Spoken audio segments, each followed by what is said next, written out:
Media. Straight. I lived, I died, and now I sleep. And in my sleep I dream. And in my dreams I see an end to the doom that will grip the earth once again. Find the wolf-kissed. Find the mad one. Find me. And save us all from another death.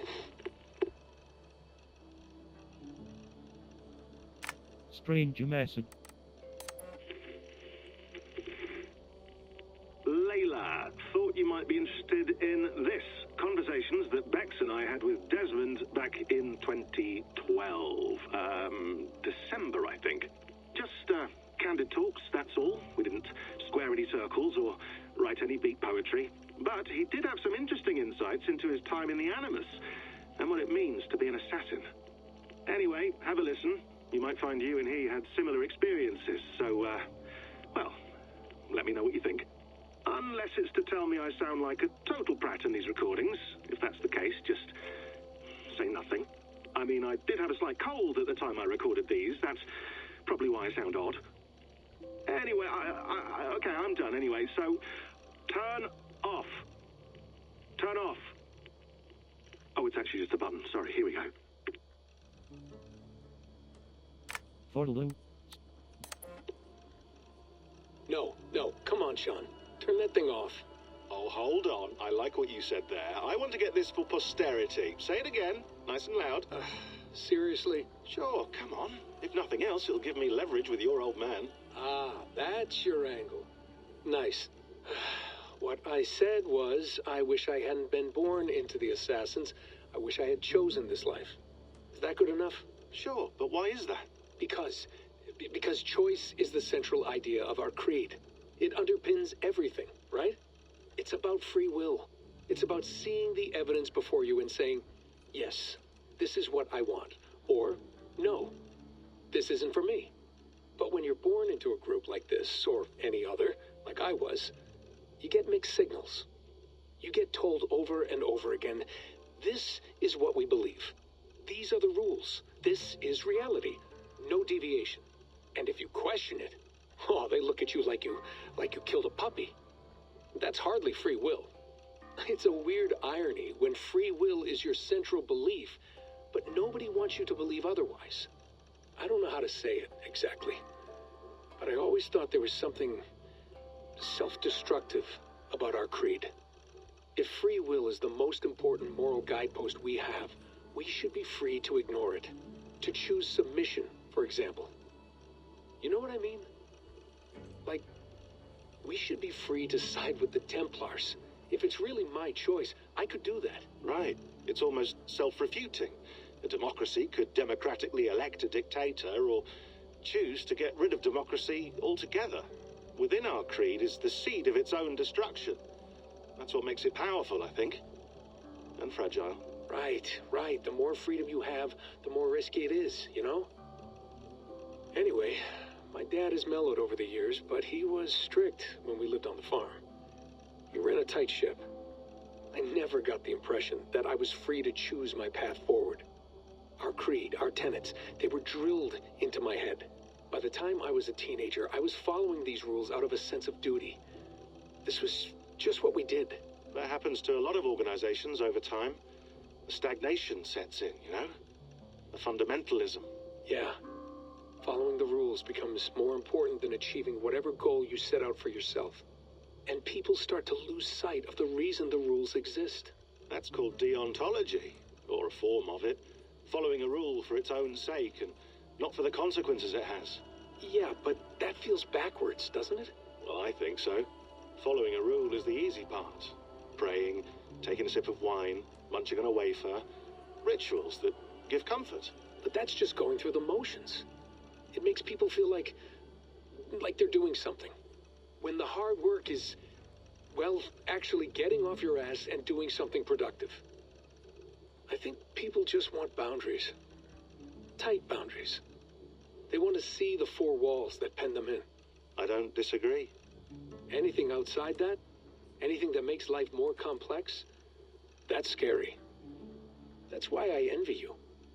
You chose this life. You went through that process and you decided, yes, I believe in this.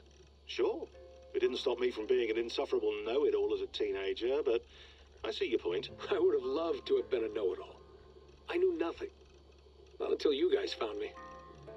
Yeah. It wasn't until I met you, and Bex and Lucy, that I knew. I knew I wanted to be an assassin. Oh, thanks, Des. Come here. Bring it in, bud. I don't normally like touching, but we'll make an exception now. I am not hugging you. You sure? Because I smell very nice today. Can you just turn that off? Desmond. Hold on, I'll just set this here. Do you guys record everything we talk about? Not everything, but you've been using the Animus so much, I thought this was a good chance to learn some things about prolonged exposure. So I'm your guinea pig. No, my guinea pigs are all dead. The Animus was too much for them to handle. Cute. Can I ask you about the bleeding effect? Any recent flashes? Any memories resurfacing? Yeah, the usual things. Ghost images of Altair and Ezio a few times a day. Nothing intrusive, just brief moments. They pass quickly, almost without me noticing. Like a figure in the corner of my eye. Or remembering a dream from the night before. I did have one extended hallucination a few days ago. It was Ezio. He was older, around the time he left Cappadocia. He was standing on the deck of a ship, alone. And through him, I could feel an intense regret or guilt. And it felt to me like he'd had a loss of faith in himself, in the creed, like he couldn't keep it up, couldn't stay true to his ideals. And as I watched him, I thought, is this the moment he decided he was done being an assassin? It felt like it. Anyway, most of my visions have been brief, lasting just a few seconds. They're like complete memories of small moments that appear suddenly out of nowhere, fully formed. It's a strange feeling. Okay, anything else? I'm starting to see Connor now, too. Though I hear his voice more often than I see him. I'm sure that will change. Oh, yeah, and yesterday, just before bed, I had a memory of being on a beach in the Caribbean with a bunch of sailors. Or maybe they were pirates. I don't know. No idea. Huh, we'll look into that. And how do you feel in general? In general? Well, I feel older, for one. Much older. And it's strangely comforting. I'm collecting the memories and skills and thoughts of so many people. I feel like I've lived a few hundred years or more. Is it possible that if I do this for too long, it'll push my own memories aside? That I'll be everyone but myself after a while? It's possible. That's called identity substitution. It's happened before, but it's rare. And someone with your background shouldn't need to worry. My background? You mean someone with my genes? My abilities? You have Isu DNA, and that lets you see things and do things and withstand traumas that other people can't. And I can suffer in ways that others can't. That's not something to be proud of. You mean the apple? Yeah. It has a pull, Bex. It tugs at my brain. It talks to me. Teases me. Drives me mad. And what I did to Lucy... God damn it. Nothing is worth the damage I did. The pain I caused. I know. But you're special. That's the point. I'm not special, Bex. I'm lucky. That's all. I understand. We're assassins. It's our creed that makes us different, not our genes, not our blood. Anyone can join us. That's true. But let's leave that aside for a second. What I want to know is, have you ever had any Isu memories resurface? Isu memories? I don't think so. I can't even begin to imagine what that would feel like. I think you'd know if you did. Maybe one day. We might be able to induce something. Jesus, let's fix the world first, okay? Before we start digging up my ancient ancestors. Deal. With my luck, I'll be related to some third-rate Isu like Sisyphus or something. Way to aim high, buddy. Hey, you gotta. Staff of Eden. The messenger.